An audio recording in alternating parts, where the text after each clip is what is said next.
তোষাখানা মামলায় সস্ত্রীক ১৭ বছরের কারাদণ্ডের রায়ের পর দেশব্যাপী বিক্ষোভের ডাক দিলেন পাকিস্তানের সাবেক প্রধানমন্ত্রী ও তেহরিক ইনসাফ পিটিআই প্রতিষ্ঠাতা ইমরান খান। নিজের আইনজীবীর মাধ্যমে দলের সমর্থকদের প্রস্তুত থাকার আহ্বান জানিয়েছেন তিনি। পিটিআই মহাসচিব সালমান আকরম রাজা এই তথ্য জানিয়েছেন। পুরো জাতিকে আমাদের অধিকারের জন্য দাঁড়াতে হবে। গত ৩ বছরের ভিত্তিহীন সিদ্ধান্ত ও দণ্ডাদেশগুলোর মতো তোষাখানা মামলার রায়ও আমার কাছে নতুন কিছু নয়। কোনো প্রমাণ ছাড়া এ রায় দেয়া হয়েছে। আমার আইনজীবীদের কথা শোনা হয়নি। আমি দৃঢ় ও অবিচলভাবে দাঁড়িয়ে আছি। কোনো পরিস্থিতিতেই আমি কারো কাছে ক্ষমা চাইব না। ইমরান খানের বিরুদ্ধে এই দণ্ডাদেশ পাকিস্তান জুড়ে ব্যাপক বিতর্কের জন্ম দিয়েছে। লাহোর ও পেশোয়ারের বাসিন্দারা এই রায়ের বিশ্বাসযোগ্যতা নিয়ে প্রশ্ন তুলেছেন। এ ধরনের সাজা দেওয়া ও রাজনৈতিক ব্যক্তিদের এমন মামলায় জড়ানো ভালো নয়। এতে দেশের শান্তি ক্ষতিগ্রস্ত হবে। আমার মনে হয় উচ্চ আদালত এই সাজা বাতিল করে দেবে।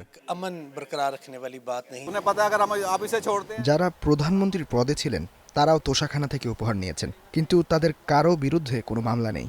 যদি ইমরান খানের বিরুদ্ধে ব্যবস্থা নেওয়া হয় তাহলে তাদের বিরুদ্ধেও নেওয়া উচিত। এই সাজা প্রমাণ করে আদালতের রায় একতরফা। এই রায়ের বিরুদ্ধে সরব হয়েছে পাকিস্তানের জামায়াতে ইসলামীও। রাজনৈতিক প্রতিশোধমূলক যে পদক্ষেপ নেওয়া হচ্ছে সেগুলো কোনোভাবেই সমর্থন করা যায় না।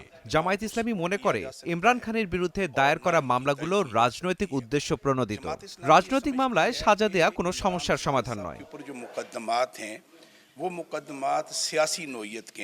২০২৩ সালের আগস্ট থেকে কারাগারে আছেন ইমরান খান। বর্তমানে তিনি অন্য মামলায় ১৪ বছরের সাজা ভোগ করছেন। ২০২২ সালে ক্ষমতাচ্যুত হওয়ার পর থেকেই তার বিরুদ্ধে দুর্নীতি, সন্ত্রাস বিরোধী আইন ও তোষাখানার মালামাল তরুপের অভিযোগে অন্তত ১ ডজন মামলা দায়ের করা হয়েছে। রাওয়ালপিন্ডি শহর থেকে ১৩ কিলোমিটার পশ্চিমে আদিয়ালা কারাগারের ৮০৪ নম্বর কয়েদি ইমরান খান।